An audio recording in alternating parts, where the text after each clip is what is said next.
The X-Zone Radio Show with Rob McConnell is largely an opinion talk show. All opinions, comments, or statements of fact expressed by Rob McConnell's guests are strictly their own and are not to be construed as those of the X-Zone Radio Show or endorsed in any manner by Rob McConnell, REL-MAR McConnell Media Company, the X-Zone Broadcast Network, its affiliated networks, stations, employees, or advertisers.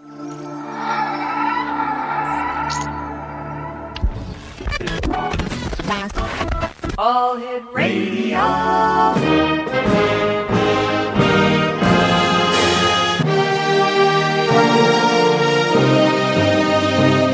Welcome to the X Zone, a place where fact is fiction and fiction is reality. Now, here's your host, Rob McConnell.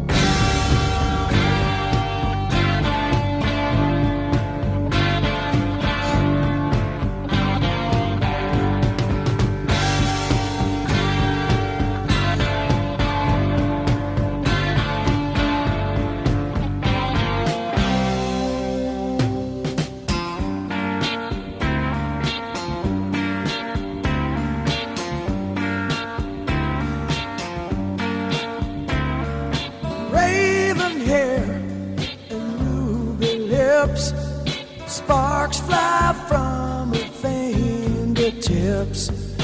Echoed voices in the night. She's a restless spirit on an endless flight. And welcome back to the X-Zone, everyone. I am Rob McConnell, coming to you from our broadcast center in Hamilton, Ontario, Canada.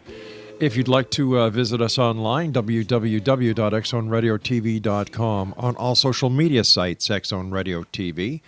And if you'd like to find out about the broadcast schedule we have here on the X-Zone Broadcast Network, www.xzbn.net. My guest this hour is Rebecca Pitman, and she is best known for her series of nonfiction books in the paranormal genre. As a paranormal historian, Rebecca researches the most haunted venues in the world, spending hours in museums, historical societies, newspaper archives, and pubs all over the world. Her books are considered the most comprehensive on each of her subjects. With the venue's owner approval, she gains access to ancient photographs, documents, maps, and other data not seen in other books. Typically, she spends the night at these venues multiple times to absorb the atmosphere, not to mention the spirits, walking their hallways, and garner some of the amazing paranormal experiences of her own. Joining me now is the one, the only, Rebecca F. Pitman. And Rebecca, welcome to the X-Zone, my dear. Well, thank you, Rob. I sound like a raging alcoholic now, but I appreciate you having me on the show. No problem, and I'll drink to that. Come to think of it, I'll drink to anything or anyone, anytime, anyhow, and anywhere. I feel like Dean Martin when I say that because give me 2 bottles of Guinness and I melt like a light. Mind you, they're big bottles. Maybe that has something to do with it. Okay, where does your interest in the paranormal come from? I mean, besides the bars, the pubs, and all the other haunted places that you haunt. Yeah.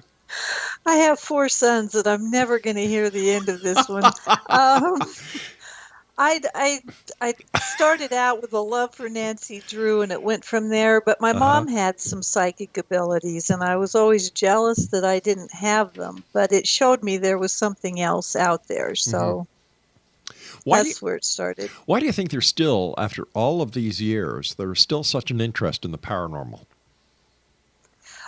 To be honest, we get hit with so much reality, especially today. Whether it's the political arena, whether it's all the other things going on in the world, it's almost an escapism for people. It's something intangible that's almost a fairy tale-like feeling to it. And yet it's this world it's that final frontier feeling. It's something to still explore. And I think people who've lost loved ones want to have hope that there's something after this. And we all do when we know we're going to leave this planet someday. So do you believe in life after death? Oh, I very much do. Why? I was raised in the Mormon church, and I do believe very much. And I feel my parents are both gone. And there are things that have happened where I'm very much aware that they are still here and looking out for me, which is very comforting. The title of your book is The History and Haunting of Lizzie Borden. Before we get to Lizzie and her boarding, I'm not going to make it through this interview. Very few do, so don't feel that you're in a class of your own. So don't worry about that. We'll make you comfortable, and if need be, we have a first aid kit right here. All right. Where have you been? I mean, besides Lizzie Borden's, that has just blown your mind because it is so haunted that you actually felt the hair on the back of your neck go up, and that tingling feeling that you get all over when something paranormal is going to happen? It would be Lemp Mansion in St. Louis. It's spelled L-E-M-P. All of the places I write about, I've had something happen. But as far as back-to-back, unrelenting, in your face, that place is so haunted, I can't even tell you. Well, what was the haunting about? Can you share that with us?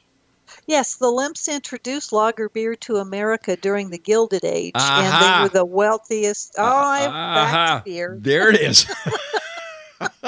Oh my gosh. Okay. So they were one of the wealthiest families in St. Louis during the Gilded Age, had it all, but 4 members of the family killed themselves by gunshot. 3 inside the mansion, and one who was Elsa Lemp, was the richest young woman in St. Louis when her mother died, killed herself, they say, in her mansion, 10 minutes away from Lemp Mansion. This is during the early 1900s. I don't think she killed herself. I think her husband was involved. But nonetheless, you have 4 deaths by gunshot. Wow. So and I've heard gunshots in the hallway in that mansion when I've spent the night, and that is a very surreal feeling. They weren't muffled. They were very loud. And I've had something kick the bed and sit on my feet there. It's just an amazing place. Vincent Price used to visit all the time. He was very good friends with one of the Lemps. So just a huge amount of atmosphere in there. How do you think ghosts can actually do what they do, whether it be an EVP or whether it be the sound of a gun that isn't there? How do we explain this? I believe they interact through energy. Everything is energy. And that's why so many of the stories you hear about ghosts, it's an interference with a television or a tape recorder or lights flickering. They can control electromagnetic fields and try to communicate with us that way. That's a sentient haunting. That means there's intelligence involved. What I heard with the gunshot is what they call a residual haunting, which is a loop played back in time. And they're 2 completely different things. I couldn't have interacted with the gunshot, and I didn't want to. Right. But to me, that's just fascinating. It all has to do with energy. Okay, it has to do with energy. How is there any theory on there on how they manipulate energy? Their energy themselves. We are, as human beings, 99.9% energy and light. When we die, that energy has to go somewhere. And it's hovering around. Whatever causes it to interact with people, I don't know. 8 people can be standing there and experience completely different things. One person might see the apparition, one might smell something, one might hear something that the other person didn't hear. EVPs are possible because these entities are impressing that energy onto the tape and manipulating the tape. But how does that happen? My background is in engineering, audio and video. So I have a problem trying to understand how that imprint gets there without, first of all, going through the microphone. And in order for it to go through the microphone, it has to give off a frequency. And a dead frequency is not recorded. So how does this happen? I find this very amazing. It's amazing, and it is hard to understand. If you notice in the reality ghost shows, oh, now don't take me down that road. They'll ask a question. They don't hear the answer. They only hear it when they play it back. Or when the So director or producer somehow tells them it to, yeah. imprinted on the tape, but it wasn't audible to them. Do you really believe those reality shows? You don't want me to go there, do you? They may know where I live. It's all right. They know where I live too, and I call I them get tired of the, did you hear that? oh my Did you God, see that? I call them a bunch of hoaxsters. I know after an hour, it's like, no, I didn't see that, and no, I didn't hear that. Anyway, you and I have got to get ready to go to our first break, but when we come back, I'd like to talk to you about your book, The History of and Haunting of Lizzie Borden. And Exonation, our guest this hour is Rebecca F. Pitman, and her website is www.rebeccafpitmanbooks.com. Don't forget, we're coming to you around the world on the Talkstar Radio Network, X-Zone Broadcast Network, Mutual Broadcast Network, and of course, on iHeartRadio. And in the words of a person who used to go to a certain tavern, if you drink lager beer, you're going to go like the Limps. We'll be back on the other side of this break. Don't go away. And if you do go away, no lager beer. Guinness is okay.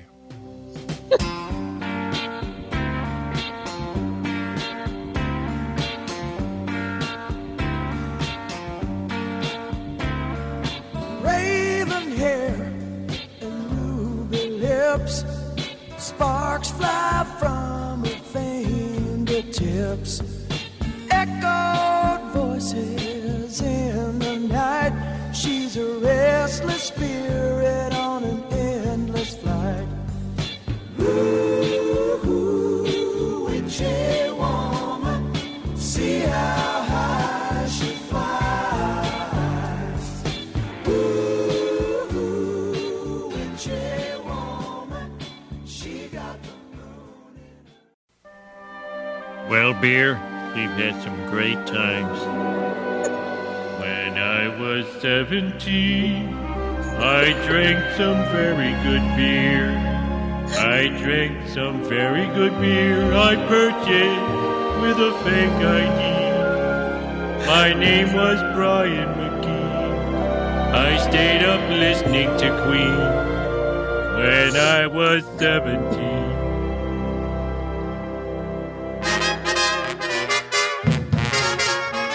In a garden, what a garden. Only happy faces bloom there, and there's never any room there for a worry or a gloom there. Oh, there's music. No, this is the X-Zone Radio Show. I am Rob McConnell, and no, we haven't lost it yet. We never had it. So how can you lose something you haven't had? Oh, I'm having a good time with my guest this hour. Her name is Rebecca Pitman, and she is the author of The History and Haunting of Lizzie Borden. And if you didn't join us the first segment because of your different affiliate feeds, you have to go back to the archives and listen. Then what we just did by playing Homer's beer song and the beer barrel polka will totally make sense to you. But now we're going to get on to the serious things that we talk about here, Monday through Friday from 10 p.m. Eastern until 2 a.m. Eastern. And that's the paranormal, the parapsychology, the weird, the strange, the bizarre, and sometimes politics, which fits in perfectly in those categories. First of all, Rebecca, I love your sense of humor. You've got a very positive feel around you. And I'm sorry if I'm getting you into trouble with your four boys. Well, they're very tall. They range from 6'3" to 6'8", so they may be coming after you. Well, I'm 6'5", and I run like hell. All right, I'll buy tickets to the whole thing. Hey, we can have our own basketball team. Exactly. Yeah, call ourselves the Holy Rollers or something like that. Well, I'm 6'2", so I'll take you on. 6'2", eyes of blue, and oh, what those 6'2" eyes. Oh, never mind. Okay, let's talk about Lizzie Borden. All right. Where did your fascination with her come in? I've been fascinated with this since probably high school. It's one of those cases. It's still considered unsolved. I think I came pretty darn close. But it's the audacity and the timing that this could be done in only a 10-minute window of time to have two people literally butchered. Why don't you share with our listeners the story of Lizzie Borden? All right. This was in 1892, August 4th, and in broad daylight around about 10:45, the call went out that Andrew Borden was found, slain on his sitting room sofa. He had 11 hatchet blows to his face, and later they found his wife, Abby, up in the guest room, and she'd had 18 blows to the head with a hatchet. And the only two people home at the time were Andrew's daughter, Lizzie, who was 32, and the Borden maid, Bridget, who had been outside cleaning the windows. And yet within 10 minutes of Lizzie raising the alarm that her father was butchered on the couch and people came running, there wasn't a drop of blood on her, not a hair out of place. And so it was just almost impossible. And in that era, in the Victorian era, women would have never been thought of being capable of doing something like this. I mean, Andrew's eye was split in half and hanging on his cheek. This was just a horrendous attack on both of these people. So it's just a fascinating case. So why was the finger pointed to Lizzie Borden as the perpetrator of this heinous crime? She didn't do herself any favors. As the police came and interviewed her, her stories became very contradictory, conflicting. She said during the timeline that her father had been murdered, she was out in the barn in the backyard, up in the loft on the hottest day of the year, looking for lead to make sinkers for a fishing line to go fishing. And yet when the police looked up in the barn desk had not been disturbed. There were no footprints in it. There was nothing to show she'd been out there. So it just started falling apart around her, even though they couldn't find any evidence of blood to show that she was part of it. So what happened? Was there a trial? There were four. 4 trials. Wow. There was an inquest, a preliminary hearing, a grand jury, and finally the Superior Court trial took place almost a year after the murders. My God, I didn't know Robert Mueller was that old. I know. Wow. It's impressive. It is. No wonder he looks so tired when you see him on TV. Okay. Hey, F. Lee Bailey was not available at the time, but... Well, what's the matter? Was Johnny Cochran busy trying to fit gloves on his hand, or what? Well, along that note, this case has been compared often to the O.J. Simpson case. It has a lot of parallels. Can you name a couple of them? 2 victims, both slain. Right. Both times the perpetrator got off because of, quote, shoddy police work. And they were both acquitted. They both got away with it, she and O.J. So was Mark Furman part of that investigation as well? No, there were 2 policemen in the basement who did find some hatchets, but Mark was not among them. I can just see it, a high-speed chase, horse and buggy, all the way down through the center of town. This is fun. Well, you know what? Life is short. You know, you're here for a good time, not for a long time. Yes. So if you can't have a good time, what's the sense of being around, huh? Because when you get to the other side, if you haven't had any fun on this side, you can be awful cranky. And who wants to be a cranky spook? Yeah, they don't give you your wings if you're cranky. I didn't even know they had an Air Force. I can't believe I'm talking about one of the most heinous crimes in history with you, and I'm laughing more than not. Welcome aboard Ghost Airline 6711. Nonstop. Yeah. Okay. Okay. To be honest, this case, it's just unbelievable. The book is 828 pages long. That tells you how much information there is. And I was very lucky to find at least 5 new pieces of evidence that have never been found in the 125 years since this case happened. What evidence did you find? Well, after reading 5,000 pages of trial transcripts and police interviews, these things started popping up. I was also able to find a gentleman that appeared on the front steps of the Borden house 3 days before the murders that the police looked for, the attorneys looked for, and they never found him. And I found him, and I was very, very excited because what it points to is a scheme going on behind Lizzie's back that I believed caused her to kill her father and stepmother.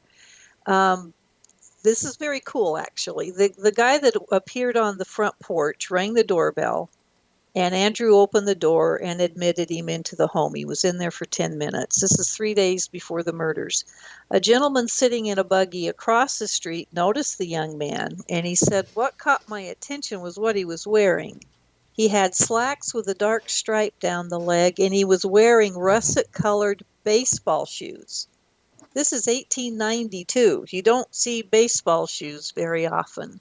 So I did my homework, and it took me quite a while. What I did know about this land scheme going on behind Lizzie's back was that it involved a lot of her relatives, and they were keeping it from her because it was going to cost her her inheritance. This was a huge farm that was in the Borden family that she and her sister Emma would have inherited, 250 acres. But Andrew decided to go into a horse business with her uncle, and he was going to put the farm in her stepmother's name. And hence, they both ended up murdered. But the gentleman on the step turned out to be James Chatterton. He is one of Lizzie's cousins from the New York side. It's probably someone she wasn't that familiar with that her uncle brought in to be the overseer for this huge farm deal.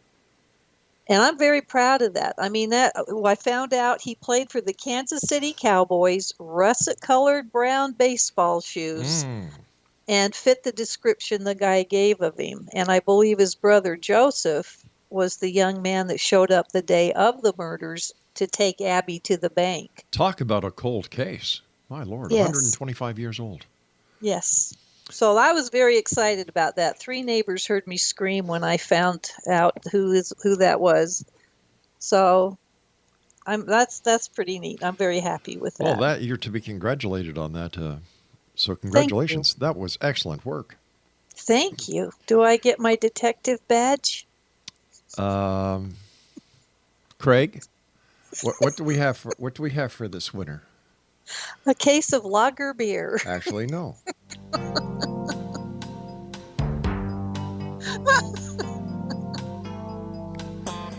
We're going to go to a commercial break now as we finish this segment before the news with Detective Lieutenant Rebecca F. Pitman of the Paranormal Police. If you'd like to find out more about Rebecca, and all kidding aside here, Exo Nation, the history and haunting of Lizzie Borden, her website is www.rebeccafpitmanbooks.com. And we'll be back as, once again, we continue our investigation into the world of the paranormal and the science of parapsychology here in the X-Zone from our broadcast center in Hamilton, Ontario, Canada. Don't go away.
And welcome back. Rebecca F. Pitman is our special guest to this hour, Exonation, and she is the young lady behind a very interesting book.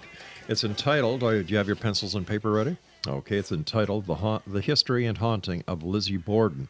And her website is www.rebeccafpittmanbooks.com. So the new evidence that you found, what was the repercussions when it came to how history had originally written the crime? I don't think that the bones of it, if you want to call it that, have changed.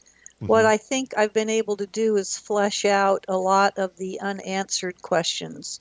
During the trial, one of the reasons she got away with it is there was no will discovered. So if there was no will, then what in the heck was the motive? Right. The land scheme was not known of at the time. The prosecuting attorneys didn't know about it. And as soon as the murders happened, her Uncle John, who was part of the deal, obviously clammed up. He was the first suspect. He happened to be staying at the house the night before, showed up unannounced, no luggage, and he was the first one that the police looked at until Lizzie started falling apart and acting very strangely. And so basically the story itself hasn't changed, but I believe what I've brought forth in the book is the compilation of everything that ties it together and a lot of unknown facts. Let me ask you. Can I tell you a couple of them real Oh, quick? I'd appreciate it. Sure. Well, this is really interesting to me. Bridget Sullivan, the maid, the poor thing, she said, quote, when they asked her, okay, there was poisoning involved before these hatchets. Lizzie's first plan of attack was to poison them. And she actually did 2 days before the murders. Andrew and Abby got very, very sick, but they didn't die. And it's like poop. So the next day, on Wednesday, she's running around trying to get more arsenic. Nobody'd sell it to her. So then she tried to get prussic acid, which is the strongest thing you can get. It'll kill you in 2 seconds. Nobody'd sell her that. So that's why the morning of the murders, she had to resort to using a hatchet. That was not her first choice. So the police, after they heard about how sick Abby and Andrew were Tuesday night, 2 nights before the murder, and the fact that Abby ran across the street to the doctor and said, I think somebody's poisoning us, the police sent off the milk to get it tested for poison. The milk was delivered every morning fresh to the Borden doorstep from their farm. So they sent off samples of Wednesday's milk and Thursday's milk. Thursday was the day of the murders. Right. But here's the quote I love. When Bridget was interviewed by the police, she said, and I know there wasn't any poison in it because I drank the last of it.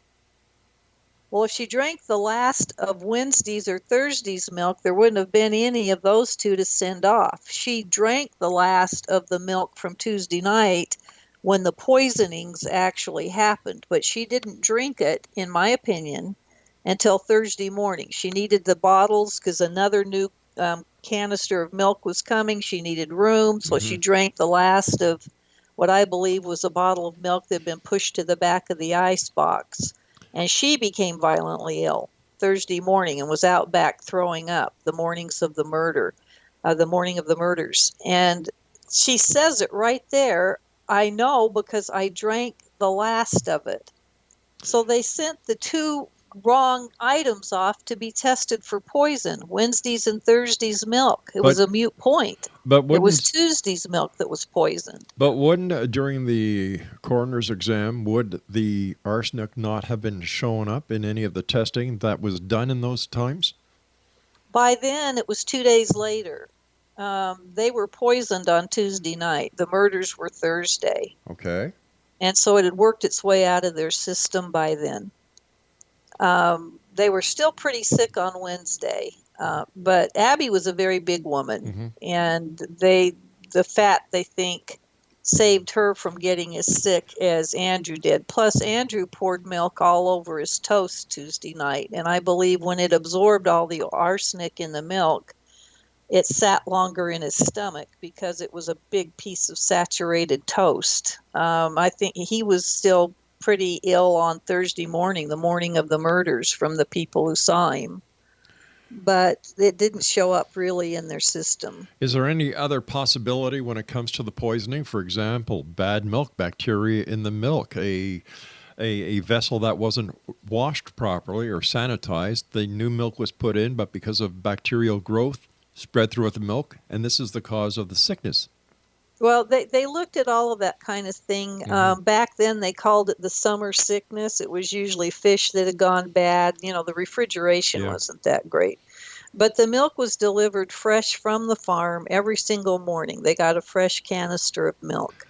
Well, I understand. I understand that, but my background is as a police detective. And when I hear stuff like this, I kind of say, well, wait a minute. We're looking back in the 1800s. The refrigeration was back then at the very most. Sanitization was at the very most. And yet, even today, even up until the 1950s and 1960s, with all our modern technology, children were getting subjected to ptomaine poisoning in baby food. Yes. So, okay, so we'll just put that one on the sideburner. But let me ask you this. Why is this case so embedded in the annals of Americana? It's only two deaths. Well, again, Lizzie was a Sunday school teacher. Yeah. She did charity work. She was the Bordens were a very well respected family. They were some of the town founding fathers. The rich Bordens lived up on the hill in the mansions. And so for a Borden to be accused in the first place was a very big deal, let alone a Sunday school teacher who was a 32-year-old spinster at the time. Just the brutality of these attacks. The descriptions of the coroner are just, ugh. I mean, it was pretty bad, and it was something you might imagine a maniacal man doing, but never this. She was 5'4". That wasn't something you'd think she could do. Is it possible that Lizzie Borden was a patsy? I don't think so. Why not? Because I found during the research that she actually had a dress made 9 days before the murders that was a much looser fit than anything she'd ever had made before. She went out of town to buy the material for it. Nobody'd ever seen this dress before. Her dressmaker said she always had her dresses made very snug. This one was loose. It was a box pleat. The policeman that day, the day of the murders, described it as a bosom in the waist, meaning it poofed out down at the waist level. They called them pigeon dresses back then. And her best friends, her neighbors, they'd never seen this dress before. Maybe she was developing a bubble butt. I don't think so. This is in the front. Oh, well, maybe she was pregnant. What I believe she did was she had it made to wear over the stained Bedford cord dress that she killed Abby in. She was going to walk that dress right out of the house. So she had another dress made that would fit over it, and that's the one she had on when she killed Andrew. And with Andrew, she just slipped on his Prince Albert coat over it and used it to kill him, and then folded it up, put it under his head. But you're saying she killed Abby and Andrew, and yet she wasn't convicted. No, she wasn't. So we can't then legally say that she killed Abby and she killed Andrew because she was found not guilty. You have a very good point. But from what I found in the book, in my opinion, there were too many things she did. Why did she do them unless it was for that reason? And who else could have done it in that period of time? When you look at all of the things, the other one, this is kind of cool. Okay. I believe there were two murder plots. The Andrew and Abby were supposed to be starting their summer vacation at the Swansea farmhouse the week of the murders. Lizzie was out of town. Everybody knew they were supposed to go there. It was what they did every summer. People went over closer by the river because it was so hot. Even someone in town, when he saw Andrew on Tuesday, said, "I thought you were going to be vacationing at the farm." And he said, "No, there's too much trouble at my house. We're not going." Well, Lizzie thought they were going to start their vacation on Monday, 3 days before the murder. Everyone else did. I believe she put poison in the milk can at the farmhouse to be ready for them when they showed up. And here's why. She didn't realize until later that they canceled their trip. But guess what happened? 2 farmhands from the farm became violently ill. And I think when they didn't show up, rather than waste that canister of milk sitting on the step waiting for them, I think the 2 farmhands drank it.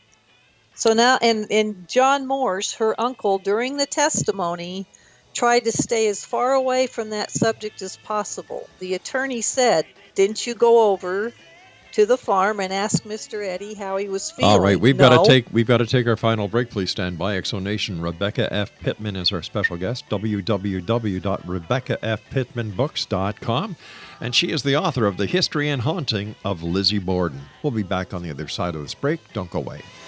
Come on, give me fever. Put your little hand in mine. You make me dizzy, dizzy, lazy. Oh, girl, you look so fine.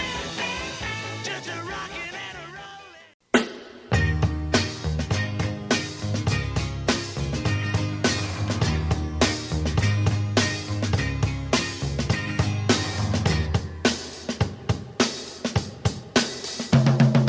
Dizzy, I'm so dizzy, my head is spinning like a whirlpool, it never ends. And it's you, girl, making it spin. You're making me dizzy. First time that I saw you, girl. And welcome back, everyone. Rebecca F. Pitman is our guest this hour. She is the author of The History and Haunting of Lizzie Borden. And her website is RebeccaFPitmanBooks.com. First of all, Rebecca, thanks so much for coming on the show tonight. I have thoroughly enjoyed speaking with you. You're a gracious lady. And continued success. And I mean Thank that from you. the bottom of my Guinness heart. I think I can answer a question you just gave me very succinctly. Okay, Can I tie it up in a little bundle? sure. When you said, if she was acquitted, why do I believe so firmly that she did it? Yeah. Very quickly, Bridget, the maid, Mm-hmm. she went upstairs during the time Andrew was being murdered. Bridget was up in her attic bedroom. Mm-hmm. When the police took her in for questioning, she was scared to death Yes. that she thought she was being accused, and she blurted out at the police station, "I don't think Miss Lizzie went outside at all." Her bedroom, Bridget's attic window overlooked the backyard and the barn. And during her testimony, the attorney tried to lead her away from that window, which was one of the most fascinating things, I think, in the whole thing. He did not want her saying what she saw from the window. But she blurted out, "I don't think Lizzie went outside." And that was Lizzie's whole alibi. So you've got the maid saying, "I don't think she was out there." Lizzie's alibi didn't pan out. There were no footprints at all in the barn showing that she'd been there, yet that's where she said she was. When she was asked to hand over the dress she was wearing the morning of the murder, she gave them a completely different dress. Where did the other dress go? That's the thing. Sunday morning, this is now a couple of days after, Saturday night, 2 nights after the murders, the police came to her house and finally said, "You're suspected." The very next morning on Sunday, she burned a dress in the stove in the kitchen. What innocent person would do any of those things? How do we know she burned a stove? She burned a dress in the stove. Her friend who'd come to stay with them during this ordeal walked in on her and said, "Lizzie, what are you doing?" Yeah. And to me, what it was the Bedford cord that she'd murdered Abby in. It had paint stains on it, which I think is the reason she chose that dress to start with. But wait a sec here. This is speculation. I'm sorry? This is sheer speculation. No, it's not. Well, sure it is, because there is no evidence that what Lizzie Borden was actually burning was a dress that she wore during the alleged murder of Andrew and Abby. Abby. And you're absolutely right. But once again, I go back to the fact that she went through due process. She was acquitted. So why does this story remain? In my books, it should be a closed case.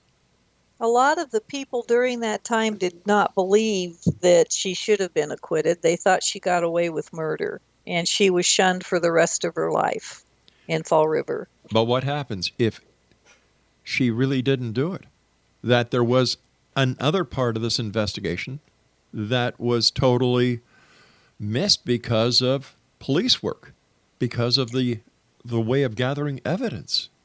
Well, then why lie about where you were when your father was being murdered? Why turn in a dress that she was not wearing that day? Why not give them the real one?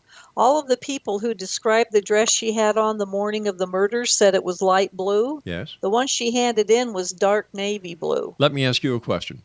Yes, During sir. the day, have you ever changed your clothes? Yes. Ta-da!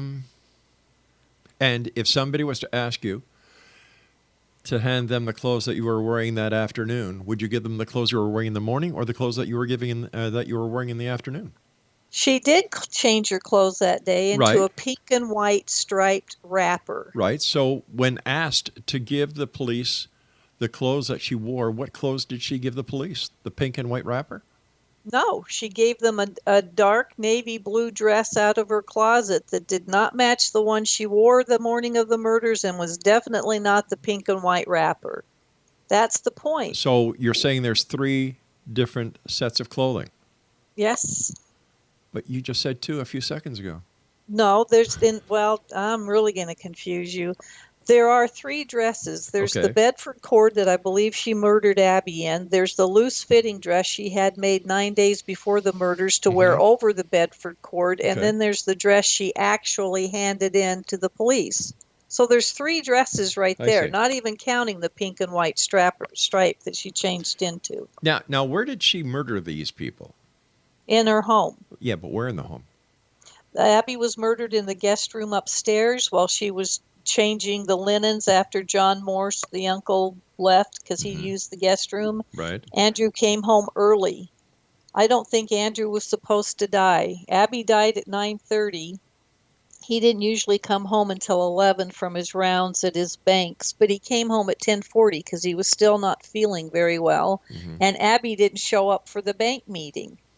She was dead.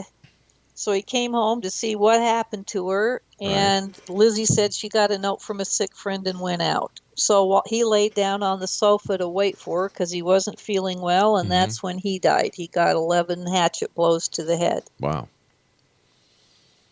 I'm just saying, why lie about all of these things? Well- She changed her story so many times that the police and the detectives' heads were spinning. Kind of sounds like the Trump family. You know, they change their stories all the time. I have no comment. Yeah, I'm just making a comparison. Okay. Well, you've got to admit, it is a fascinating story. Oh, it is. But come the point where she was found guilty, she went through due process. Yes. Could there be a lot of animosity that just because she was rich, that she got away with it, even though she might have been innocent? The problem was the house they actually lived in was very austere. It was way beneath the money that Andrew had, and Right. was part of the reason Lizzie was upset. She wanted the mansion on the hill Right. and knew he could afford it. So she wasn't really living the high and mighty lifestyle. So once again, I have to wonder why the townspeople were so upset. Because here you've got this girl who allegedly was arrested, followed through due process, was found innocent of these crimes, and yet she was still ostracized by the town for the rest of her life. Why? Because she didn't act like she should have. Even after she was acquitted, you'd think you'd leave a quiet life.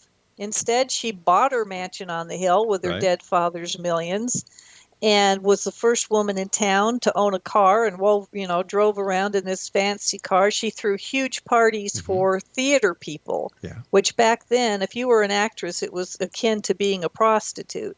She literally rubbed their faces in it that she had all this money, and none of the people surrounding her in their mansions wanted her there. It was kind of a blemish on that perfect neighborhood, and she did nothing to. And then she was accused of stealing even then, and it made the papers that she shoplifted at a jewelry store.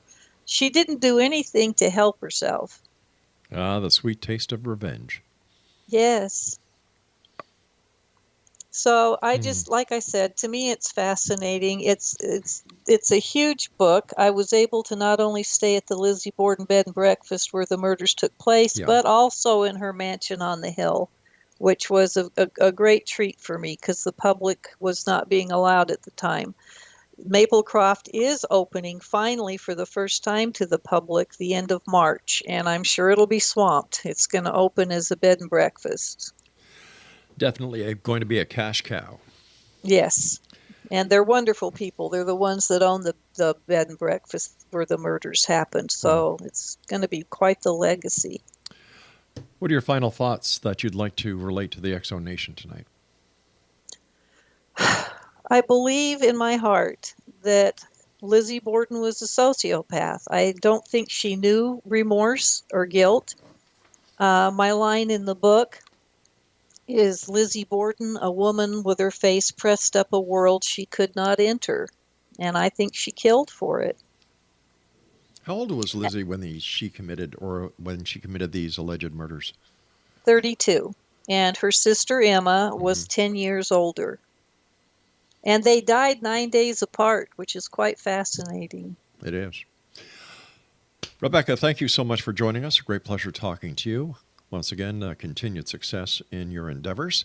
And Exo Nation, if you'd like more information about Rebecca F. Pitman, www.rebeccafpittmanbooks.com. I hate to say it, Exo Nation. I don't buy it. I don't understand the significance of this story, but, that's just me. There seems to be a lot of holes in this story, and not to the fact that Lizzie Borden did not receive due process. She was arrested, put on trial. She was found innocent. So why drag this out throughout history when there are a lot more serious crimes that don't seem to get the attention that the Lizzie Borden case does? Could it be because of the paranormal connection? Bingo. We'll be back on the other side of this break. Don't go away.